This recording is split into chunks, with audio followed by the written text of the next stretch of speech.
You're listening to A Climate Change. This is Matt Matern, your host. I've got Kristina Dahl on the program. She is Vice President of Climate Central, and her prior position was Principal Climate Scientist for the Union of Concerned Scientists.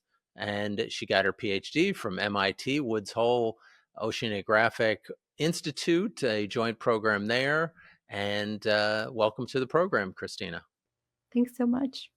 Okay, well, that's great. So tell us a little bit about your journey and what brought you to the environmental area to begin with. Yeah, that's a great question. I think the environmental sciences attracts a really diverse set of people. When I was growing up, I wanted to do something important. I wanted to be a helper in the world. And I think, like a lot of kids, that translated to wanting to be a medical doctor, right? That was sort of the model I had of how you could contribute to society. So I went into college thinking I would study pre med. And then I randomly signed up for an oceanography class and totally fell in love with the earth sciences. And this idea that we live in such a complex and beautiful planetary system made me feel like it was something that I could spend my life trying to understand. I graduated from college in the late 90s when climate change was starting to become apparent, but didn't attract the level of attention and didn't have the level of acceptance that it does today. And so, over time, I just became more and more interested in trying to understand this particular climate moment that we're in and what it implies for future generations. So then, where did that lead you next on your journey? Yeah, so gosh, a lot of different places. I started off in my first non academic role. I was giving climate change presentations within my community as part of Al Gore's climate project, um, which was really exciting and got me thinking about how we communicate with different audiences about this huge planetary scale problem. Um, I then worked at Rutgers University for a couple of years, coordinating a climate change initiative across this really large university where there was exciting research happening on clean energy and ecosystems and sea level rise, all kinds of climate change topics. And then I moved to the Union of Concerned Scientists, which is a US based advocacy organization. And there I was focused on climate impacts and how we quantify and communicate what the impacts of climate change will be like for US communities. I was there for about 13 years and then just recently made this transition to Climate Central, which is another nonprofit organization based in the US working on climate issues that really aims to do rigorous science that's pushing our understanding of climate change and its impacts forward and making it easier for all sorts of people to communicate about that climate science and connect it to people's everyday lives. Well, I think what we saw, at least from my perspective, in November was kind of a failure to communicate the importance of the climate issue. And it seemed as though Kamala Harris just didn't really make that a central theme in her campaign for the last, for that 3 or 4 month period that she was out there campaigning. What were your thoughts on that front? Yeah, I mean, obviously, as a climate scientist, I think this is the problem of our generation, and unfortunately, probably the problem of the next generation and the generation after that as well. And so, the level of attention that it gets in politics, the level of attention it gets in the general public is far below what it needs to be. The scientific community is very clear about the scale of this problem and what's needed to address it. And we know that the solutions are there. And really, at this stage, it's a matter of political will. Um, and that political will needs to come from public demand for it. So, I think we would always love to see climate change be a higher priority for people so that, when they're making the decisions that they're making about who to vote for, they are making choices that keep the climate science and where we're headed if we don't make any changes in mind. But the reality is that people have a lot on their minds and a lot on their plates to be considering. And, far be it for me to say that someone should prioritize their feelings about healthcare below climate change, right? Or their feelings about the cost of gas or eggs over the climate. So it's really challenging. Yes, would love to see it be part of a bigger part of political discourse, and it's going to have to be if we're going to make the changes we need to make.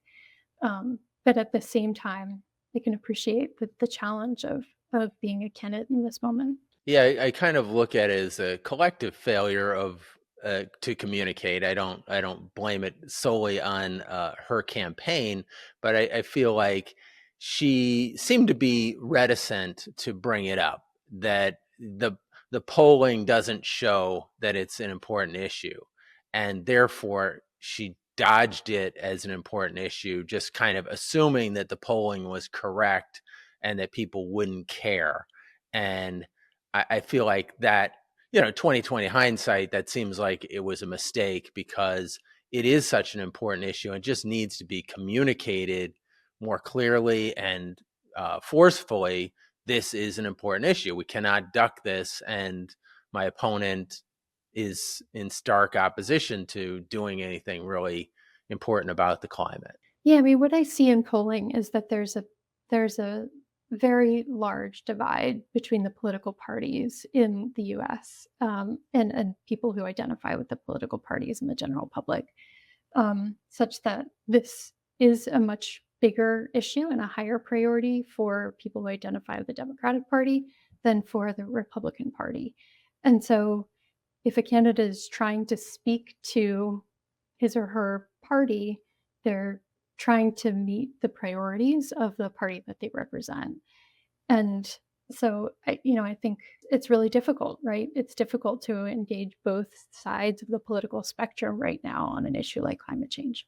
Well, tell us, what are your thoughts on the way forward to get out the word in an effective way to change hearts and minds, to say, hey, we need to be more engaged. We need to vote for candidates that are willing to take action to protect the environment. Yeah, well, I think that people are increasingly seeing the effects of climate change in their everyday lives. You hear older people say things like, the pond behind my house used to freeze every winter, and I could skate on it all winter long as a kid, and that doesn't happen anymore. Um, you hear my parents who live in Pennsylvania just told me, we didn't have to run the air conditioner at all when you were growing up, but now we have to run it like many days, weeks. Sometimes it doesn't go off all summer long, right? So people are feeling these changes even in their everyday lives. They're not necessarily connecting that to climate change, where this is all headed, and what needs to happen. And so I see one of the jobs of climate science right now is to connect the science to what people are already experiencing and noticing in their lives. And as climate change touches more and more of us in the United States and around the world, hopefully that becomes a case that that becomes more obvious to people that this is we're headed down a path that we don't want to be headed down, and we have to change course. Well, tell us about Climate Central, and what work you all are doing there, and what you in particular are focused on. Yeah, so Climate Central is a fantastic organization. It's a small organization that does a lot of original science on climate change to try to understand how much climate change is contributing to the weather we're experiencing in our day lives, as well as science that's looking at things like sea level rise and how it will affect communities, and provides a lot of data to people like meteorologists who are already communicating with the general public about sea level rise. So we try to provide them with the latest science on how climate is changing so that they can incorporate that information into their weather broadcasts that millions of people are tuning into. So we see ourselves as kind of developers of new scientific information on climate change, but also as people who can package it in such a way that people can understand it and that it makes it easier for other people to carry this message forward to their audiences. Well, I had a guest on the program a few months ago who was a meteorologist. I believe it was in Iowa, and he got a lot of pushback from his local audience there who didn't want to hear this message of climate change that he was delivering on the local weather program. And he eventually, I think he got some death threats and stuff. It was like crazy, the kind of pushback that he got from the weather got politicized. It is heartbreaking that people who are just trying to get information across to people, that's straightforward, scientifically accurate, and often has implications for people's health and safety, is something that's gonna be getting pushback. And, I commend meteorologists for getting up there every day and, delivering those messages and knowing how much their audiences can take when it comes to climate information and understanding their audiences and the different ways that that information can be woven in so that it's potentially more palatable for their audiences. I think, I see a little bit less climate denialism out there on the conservative side of the spectrum. Yeah, I mean, I think there's kind of like reticent acknowledgement that it exists, but we don't really need to do that much to address it. So what are you seeing out there, and how best to communicate to folks who've kind of acknowledged maybe there's a problem, but I'm not sure if I'm willing to do much to stop it. Yeah, so many thoughts on this. So, in a lot of ways, we have seen this shift from outright denial of climate science to what I think of as delay. That basically the organizations that would need to undergo massive changes, like fossil fuel companies, for example, um, are now, rather than publicly denying the science, trying to pivot and saying, well, we're going to need fossil fuels for many decades to come. Essentially trying to preserve their business model by messaging around the importance of fossil fuels. So, yes, definitely delay. But there's also still a lot of disinformation and misinformation that gets shared, especially on social media, around climate change. So the greenwashing that the fossil fuel industry has been documented to have done for decades is something that still continues today and percolates through a lot of the social media. So what do you see as, say, top 5, top 10, whatever, top 3 things that you think people should be focusing on, for governmental action, as well as maybe a list for individual action? Yeah, this is a good question. So in terms of the big systematic changes we need, because it's important to recognize climate change is a systemic problem, and so it needs systemic solutions that go beyond any individual's actions, as important as those can be. And so, if climate change is an issue that you care about and you want to try to stave off the worst impacts of climate change for future generations, then we need to be looking at the policies we have in place and the policymakers that we have in place and making decisions about them and demanding that they address this problem in a robust way. So I would say on that systemic level, pressuring our policymakers to be addressing the problem is probably the number one thing that people can do. If you're looking to personally reduce your carbon footprint and kind of use less fossil fuels in your daily life, the two biggest things that most people can do are reduce the amount of flying that you do and reducing the amount of meat that you eat.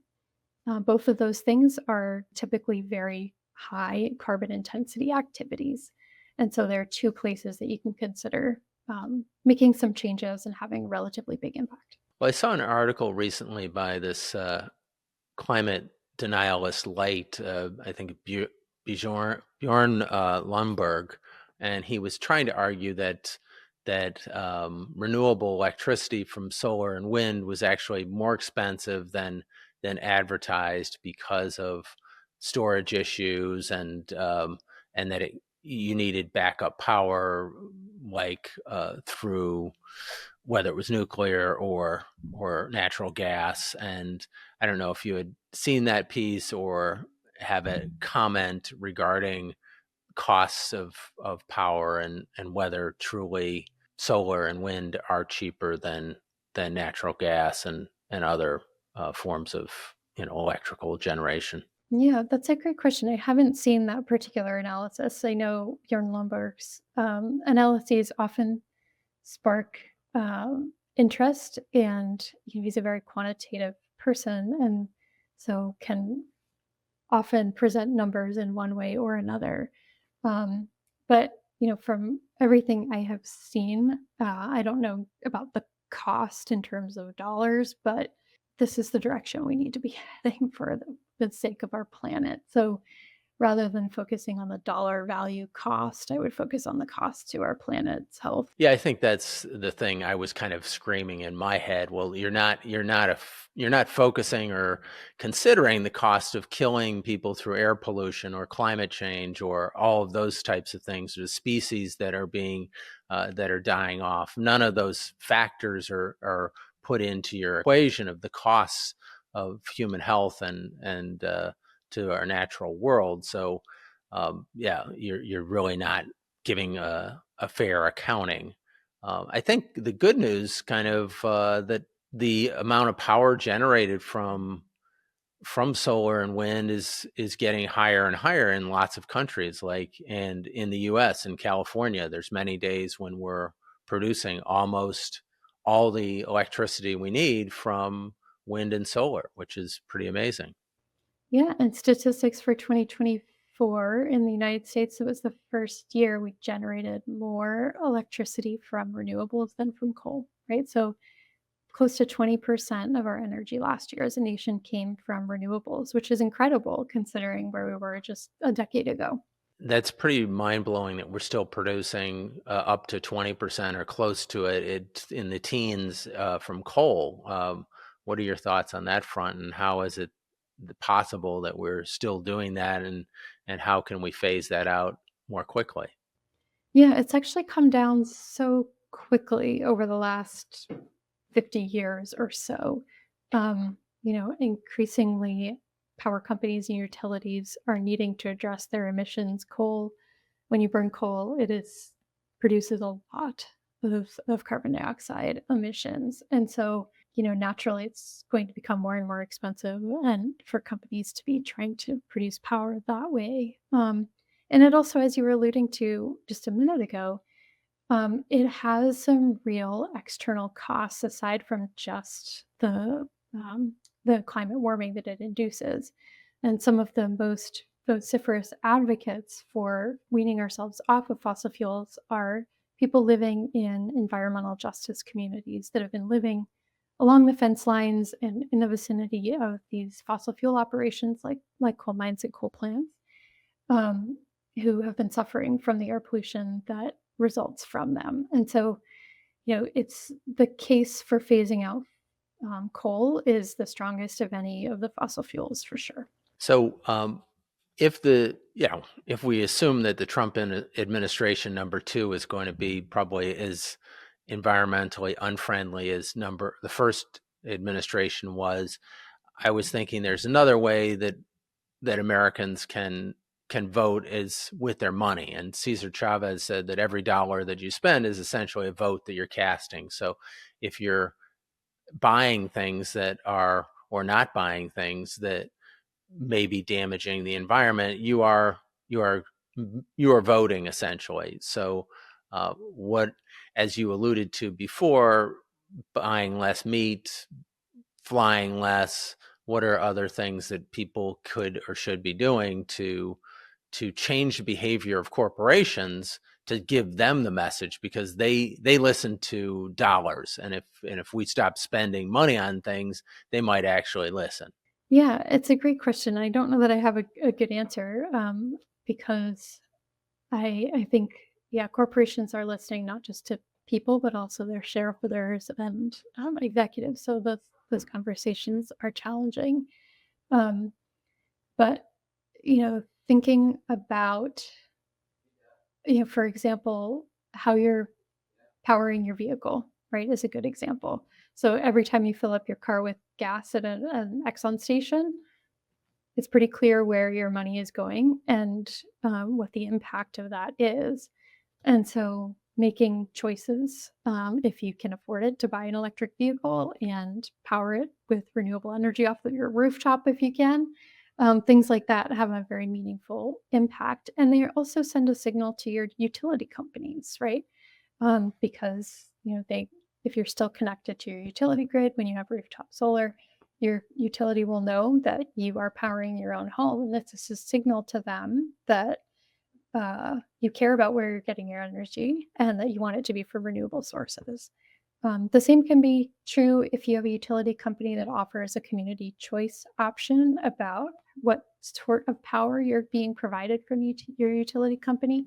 You can often choose a 100% renewable plan so that the power that you're getting in your home is essentially allocated from that utility's store of renewable energy.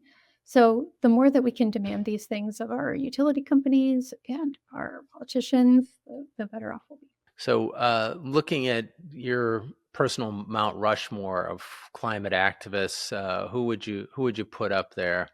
You don't have to limit yourself to four, or you can give us 10, or you can give us two, whatever you choose. Yeah. Oh my goodness. It's so hard to choose. That's an impossible question. um, I guess I would highlight someone who's very obscure in this space, but I would highlight Maureen Ramo, who is a scientist at Lamont Doherty Earth Observatory at Columbia University, who was one of my personal heroes when I was an undergraduate. And her work studying paleoclimate or understanding the history of Earth's climate really helped to define cycles of how carbon dioxide cycles through our Earth system. And I think that historical context is incredibly important when we start to consider climate solutions like carbon dioxide removal from the atmosphere through trying to spark more removal by putting more carbon into geological sources or trying to enhance rock weathering to draw down carbon dioxide. So Maureen's research in that space is something that I come back to again and again as we start to have to evaluate some of these less than ideal solutions to climate change. I would put Katherine Hayhoe up there. If you're familiar with Katherine I Hayhoe, did have a she's chance to interview her a while fantastic back. scientist and communicator who is passionate about getting people talking about climate change. And she appears completely tireless to me, um, and really lives what she preaches. Right? If she goes to a community to talk about climate change and she has to fly to get there, you can bet she has lined up as many presentations in that location as she can possibly manage to maximize the impact of the emissions that she's had to generate by flying to that location. So those are just two, and then I'd probably just get three women up there. I'd probably put Greta Thunberg because there are tons and tons and tons of youth climate activists that we could highlight throughout the whole world. But she's inspired a whole generation and been one of the straightest talkers when it comes to addressing our politicians around the world of anyone you can imagine. So those are three among many, many, many. Well, those are great choices. I have to ask you about rock weathering because that is obscure indeed, and I've never heard of it. So you have to tell me and the rest of the audience what we're talking about here. Yeah. So the reason this inspired me when I was in college was that Maureen Ramo's research from when she was a graduate student showed that millions and millions of years ago, um, India was on its own tectonic plate and it was located south of the Asian continent. When India, because of plate tectonics, slammed into the Asian continent, you had the creation of the Himalayas and the Tibetan Plateau. Those are really high up in the atmosphere. And if anyone has ever heard of sort of rain shadows on mountains where you see, weather masses come and they hit a mountain range and they have to go up and over the mountain range, and in the process of doing so, they drop a lot of rain. So the formation of the Himalayas and the Tibetan Plateau induced a whole change in the regional weather patterns, and you suddenly had a lot more rain falling on these rocks. And that weathered the rocks and actually drew carbon dioxide out of the atmosphere. And so, one of the solutions that has been proposed to climate change is called enhanced rock weathering, essentially trying to expedite that process as a means of drawing carbon dioxide out of the atmosphere. So, years away from remembering the exact chemistry of it, but that's the general principle. That is fascinating. Well, I guess commenting on that vein, what are your thoughts are on carbon sequestration projects that are being proposed and in some cases actually rolled out across the world? Yeah, the latest report of the Intergovernmental Panel on Climate Change, or IPCC, which is an international organization that assesses state of our climate, what they found was that if we want to hold global temperatures to below 1.5 degrees Celsius above a pre-industrial level, then we're going to need to implement some kind of carbon dioxide removal. So removing carbon dioxide from the atmosphere. So not just ceasing our emissions, but actually taking it out. So that carbon dioxide removal, or CDR, and carbon capture and sequestration, which are often mentioned in the same breath, are two solutions that are going to be needed, and yet there's we can't lose sight of the bigger problem, which is emitting greenhouse gases in the first place, right? So our primary focus should be on reducing emissions rather than trying to um, pull carbon dioxide that we put into the atmosphere out, right?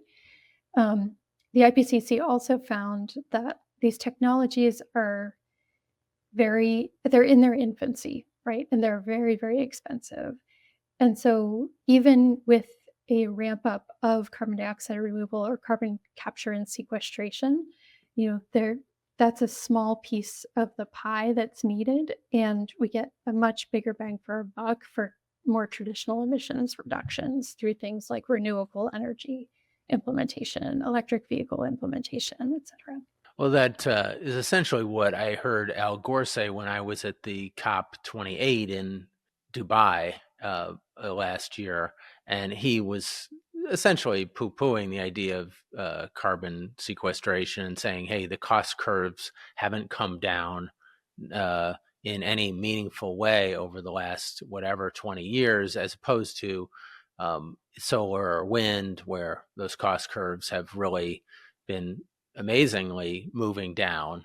And so the his take on it was that the oil companies are really kind of pushing this, but maybe because they see some benefit in this themselves, rather than that it's a societal benefit. Yeah, I mean, I think I would agree with that. The prospect of being able to capture a lot of the carbon that's generated through um, oil and gas production and refining is attractive and would enable the industry to continue to operate largely as it has. Um, and yet, there are a lot of additional costs associated with that industry, things like the health of the surrounding communities and air pollution, and things like the ecosystem impacts of fracking and drilling for oil, et cetera. So, CCS is a solution to a narrow set of the problems that we have, but it's an incredibly expensive one, and like I said, it often gets outsized attention for its potential impact that it could have. Well, I think that kind of an overall view of what is driving this is our desire to have more, more, more, and putting our metric at GNP growth, which is kind of a thing that's dooming our society towards, destroying the environment. So we're measuring the wrong thing in saying, hey, we're successful if we grow the economy.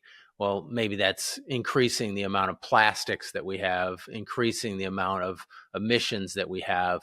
Isn't that the wrong metric to have to determine whether we're being successful as a society? We're buying more plastic stuff and throwing more stuff away and saying, hey, we're winning. That's, maybe that worked in the 19th century where pollution wasn't really an issue, but it doesn't work today. Yet I'm not hearing anybody really in a serious political way kind of propose that a reordering of our priorities, really, because this priority structure is dooming us to going off the cliff. Yeah, I mean, I think that you just described capitalism in a nutshell, right? And there are people who would argue that we can't address climate change without addressing the fact that we live in a capitalistic society. And I think this is where our individual choices are really important. Yes, because of the emissions reductions that could be associated with them, but also because of the social signaling that goes along with it, right? There are, uh, I live in the San Francisco Bay Area, right? And it's near Silicon Valley. There are a lot of tech entrepreneurs in the area, and the most socially acceptable choice of car here is a Tesla, right? Or at least was for many years. And every Tesla you see on the road is a signal of what this society believes in, right? And then it induces other people to think about, "Oh, okay, I see a lot of Teslas on the road. I need a new car. What's the latest um, symbol here, and what is it signaling? And do I want to signal the same things?" And so, think of a Tesla on one end of it, you can think of a reusable straw on the other end of it, right? The reality is that your reusable straw is not reducing carbon emissions all that much. But when someone sees you bring in your own straw and drinking out of it, it's a signal to them that you're a person who cares about our environment and hopefully induces them to care in some way too. And maybe for them, it won't be a reusable straw. Maybe it'll be one less flight per year. Um, but I think the more that we can be communicating to each other that this is an issue that we care about and that we're going to try to address in whatever ways we can in our own lives, I think the more we'll be talking about the issue of climate change and hopefully prioritizing it as a community. Well, I think that maybe a little bit of realism here is that instead of wiping away capitalism, which is probably not going to happen anytime soon, is saying, hey, let's just account for the externalities. Let's account for the costs and do a true accounting of what a product costs, and that this thing that we throw away has a cost to it. And so just have an accurate accounting, not necessarily say capitalism is bad, just that our lack of accounting for certain costs is bad capitalism. It's bad accounting. We're just not accounting for the cost of some of the things that we're producing and using. So maybe that's what we should be focused on. Hey, there's a cost to X product versus Y product. Yeah, absolutely. And there have been conversations about whether to do things like, put a label on your gas pump, right, about the emissions associated with a gallon of gas. Would that change people's thinking? Because right now we don't have great ways as consumers of knowing what the impacts of our choices are. I remember when my kids were born, I was trying to figure out whether to use cloth diapers or disposable diapers. This is my pregnancy obsession. And it's shockingly difficult to try to get that information about what is better for the environment. Um, and it likely varies. If you're in a water constrained location, maybe washing cloth diapers is using more water, and that's has to factor into it versus the plastic that's going into landfill. It becomes really difficult, right? How is the average person or even a scientist like me supposed to understand everything that's going into every product you're buying? And so having some kind of system that would help people to understand the impact of their choices, I think would be really fantastic. Would people appreciate it? Would it change behaviors? I don't know, but an interesting parallel could be things like the labeling that's taken place in fast food restaurants now have to report the number of calories, right, in each item on the menu. Has that changed behaviors? I don't know. But, realistically, not everyone makes decisions based on data, right? You make a decision based on what food you're in the mood for, or, whether you want to spend your days scrubbing cloth diapers or not. Well, I think we've got an idea for a new app. Maybe one of your tech entrepreneur neighbors can create an app that will measure the environmental impact of every product. I just recently got an app that measures kind of the nutritional value or lack thereof of anything that has a QR code. Oh, interesting. And I know Amazon has, done some of this too. Occasionally, I surfing on Amazon, you come across a product that says, like, Amazon Environmental Choice or something, it has a little logo by it. And they've actually put some work into that as a company to try to understand which of their products are most environmentally friendly. Lots of ways to measure that. I don't know if it's perfect, but it's at least one attempt to get people to be thinking about, the impact the choices they're making. Right. I think having the perfect is sometimes the enemy of the good, and maybe just taking a step in the direction of consciousness on this front of saying, okay, sending the signal to consumers, this company is trying to be more conscious. Therefore, I'm going to buy that product because they've done things to make it a little bit more environmentally friendly versus the company that's making zero effort to make it environmentally friendly. Right. It can be very hard to distinguish those things, because there is a lot of greenwashing, a lot of disinformation and misinformation being put out there right now. So it's always wise to do a little homework too. Yeah. Well, it's been such a pleasure talking with you, and great, hearing about the work that you're doing. And I think we all need to double down, given where we're at, and be even more creative and collaborate more effectively in the new year, because the challenges are going to be increased, as if they weren't challenging enough already. Here we go. There's going to be another set of challenges we have to meet. So Well, thanks. It's been a pleasure chatting with you. thank you, Kristina, for being on the program. It's been great having you, and look forward to amazing work that you're going to be doing over there at Climate Central. Everybody should follow Climate Central and look at social media and see what Kristina is doing and support it, because we all need to work together in the coming years. To learn more about our work at A Climate Change and how you can help us reach our goal of planting 30,000 trees in the Amazon this year, visit aclimatechange.com. Don't forget to subscribe to our podcast on Apple, Spotify, YouTube, or wherever you get your podcasts. If you like this episode, please share it with a friend. See you next time.